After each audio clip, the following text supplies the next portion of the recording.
Hello दोस्तों। स्वागत है आपका अपने यूट्यूब चैनल जीके लिक्विड में। दोस्तों, आज की इस वीडियो में हम भूगोल के कुछ महत्वपूर्ण प्रश्नों का उत्तर देखेंगे। अगर आप लोगों को पहले से इन प्रश्नों का उत्तर पता है तो आपका रिवीजन हो जाएगा। अगर आप नहीं जानते हैं तो इस वीडियो में आप जान जाएंगे। तो आप इस वीडियो को पूरा लास्ट तक ज़रूर देखिएगा। और दोस्तों, अगर वीडियो पसंद आए तो इसे लाइक ज़रूर करिएगा और चैनल को सब्सक्राइब करके बेल आइकन को भी प्रेस कर लीजिएगा। तो चलिए शुरू करते हैं। पहला प्रश्न है, पृथ्वी पर मौजूद जल का कितना प्रतिशत जल महासागरों तथा समुद्रों में पाया जाता है? तो इसके ऑप्शन में जो राइट ऑप्शन है वो है 97% जल जो है वो महासागरों और समुद्रों से मिलता है। अगला प्रश्न है, पृथ्वी का कितना भाग जल से ढका हुआ है? 1/3, 2/3, 3/4 और आधा। तो दोस्तों, 3/4 पृथ्वी का भाग जो है वो जल से ढका हुआ है। अगला प्रश्न है, पृथ्वी के धरातल के कितने प्रतिशत भाग पर महाद्वीपों का विस्तार पाया जाता है? तो 29.2% भाग पर महाद्वीपों का विस्तार पाया जाता है। अगला प्रश्न है, वायुमंडल का कौन सा भाग रसायन मंडल का एक भाग है? तो यह है ओजोन मंडल। अगला प्रश्न है, सूर्य की सतह पर हाइड्रोजन के अलावा दूसरा कौन सा तत्व अधिक मात्रा में पाया जाता है? तो दोस्तों, सूर्य की सतह पर हाइड्रोजन के अलावा जो दूसरा तत्व है वो हीलियम है, जो कि अधिक मात्रा में पाया जाता है। अगला प्रश्न है, आर्द्रता को किससे मापा जाता है? तो आर्द्रता को हाइग्रोमीटर से मापा जाता है। अगला प्रश्न है, भारत और चीन के बीच कौन सी रेखा सीमा निर्धारण करने का कार्य करती है? तो जो मैकमोहन रेखा है वो भारत और चीन के बीच सीमा का निर्धारण करती है।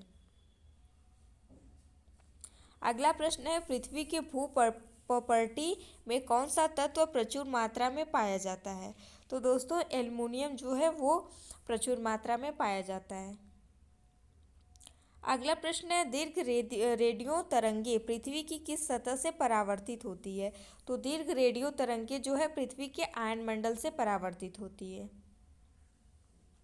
अगला प्रश्न है, वायुमंडल में अचानक आने वाली कमी निम्न में से किसका सूचक होती है? तो वायुमंडल में अचानक आने वाली कमी जो है वो तूफानी मौसम का सूचक होती है। अगला प्रश्न है, पृथ्वी का वह हिस्सा जहाँ जीवन यापन होता है उसे क्या कहते हैं? तो उसे जीवमंडल कहा जाता है। अगला प्रश्न है, वायुमंडल में जल वाष्प की औसत मात्रा कितने प्रतिशत है? तो 5%, पूरा 5% है। अगला प्रश्न है, निम्नलिखित में से किस महाद्वीप को नई दुनिया के नाम से जाना जाता है? तो दोस्तों, उत्तरी अमेरिका महाद्वीप को नई दुनिया के नाम से जाना जाता है। अगला प्रश्न है, विषुवत रेखा के समांतर काल्पनिक रेखा क्या कहलाती है? तो विषुवत रेखा के समांतर काल्पनिक रेखा को अक्षांश रेखाएं कहते हैं। अगला प्रश्न है, वायुमंडल की सबसे विस्तृत परत कौन सी है? तो वायुमंडल की सबसे विस्तृत परत जो है वो ओजोन मंडल है। अगला प्रश्न है, आकाश का रंग नीला क्यों दिखाई देता है? तो दोस्तों, ये प्रकीर्णन के कारण दिखाई देता है। अगला प्रश्न है, परावैंगनिक किरणों से रक्षा कौन सी पर्वत करती है? तो ये जो समताप मंडल होता है वो परावैंगनिक किरणों से हमारी रक्षा करता है। अगला प्रश्न है, बादलों से पानी बरसना वायुमंडल की किस परत में होता है? तो दोस्तों, बादलों से पानी बरसना आदि मौसमी क्रियाएं जो होती है वो क्षोभमंडल में होती हैं। अगला प्रश्न है, दो देशांतर रेखाओं के बीच की दूरी निम्न में से किस नाम से जानी जाती है? तो दो देशांतर रेखाओं के बीच की दूरी जो है वो गोरे नाम से जानी जाती है। अगला प्रश्न है, कौन सा खगोलीय पिंड रात की रानी कहलाता है? तो दोस्तों, चंद्रमा को रात का रानी कहते हैं। अगला प्रश्न है, निम्नलिखित में से किस पदार्थ में ऑक्सीजन नहीं है? तो सीमेंट, रेत और कांच तीनों में ऑक्सीजन होता है, लेकिन मिट्टी के तेल में ऑक्सीजन नहीं होता है। अगला प्रश्न है, पृथ्वी के उत्तरी ध्रुव एवं दक्षिणी ध्रुव को मिलाने वाली रेखा क्या कहलाती है? तो दोस्तों, इन दोनों ध्रुवों को मिलाने वाली रेखा देशांतर रेखा कहलाती है। अगला प्रश्न है, भारतीय मानक समय तथा ग्रीनविच माध्य समय के बीच समय का अंतर कितना है? तो 5 घंटा और 30 मिनट का अंतर है। अगला प्रश्न है, ऋतुएं निम्नलिखित के कारण होती हैं। तो दोस्तों ये सूर्य के चारों ओर पृथ्वी की परिक्रमण के कारण होती है। अगला प्रश्न है, अंतरिक्ष में कुल कितने तारामंडल हैं? तो अंतरिक्ष में कुल 89 तारामंडल हैं। अगला प्रश्न है, पृथ्वी के वायुमंडल का कितना प्रतिशत भाग 29 किलोमीटर की ऊंचाई तक पाया जाता है? तो दोस्तों 97% भाग जो है वो 29 किलोमीटर की ऊंचाई तक पाया जाता है। अगला प्रश्न है, अंतरिक्ष कितने किलोमीटर के बाद प्रारंभ होता है? तो अंतरिक्ष जो है वो 100 किलोमीटर के बाद प्रारंभ होता है।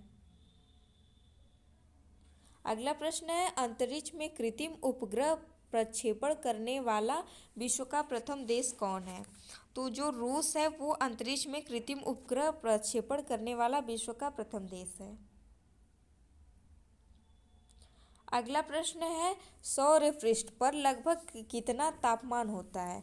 तो ये 6000 सेल्सियस होता है। अगला प्रश्न है, सूर्य प्रकाश पृथ्वी पर पहुंचने में कितने मिनट लेता है? तो सूर्य का प्रकाश जो है वो पृथ्वी पर पहुंचने में 8.3 मिनट का समय लेता है। अगला प्रश्न है, मंगल की परिक्रमा कक्षा में जाने वाला प्रथम एशियाई देश का नाम बताइए। तो मंगल की परिक्रमा कक्षा में जाने वाला प्रथम एशियाई देश अपना देश है भारत। अगला प्रश्न है, क्षोभ मंडल पर भूमध्य रेखा की ऊंचाई कितनी होती है? तो 18 किलोमीटर जो है वो क्षोभ मंडल पर भूमध्य रेखा की ऊंचाई होती है। अगला प्रश्न है, धरातल पर 1 डिग्री अक्षांश की दूरी निम्न में से किसके बराबर होती है? तो यह 111 किलोमीटर के बराबर होती है।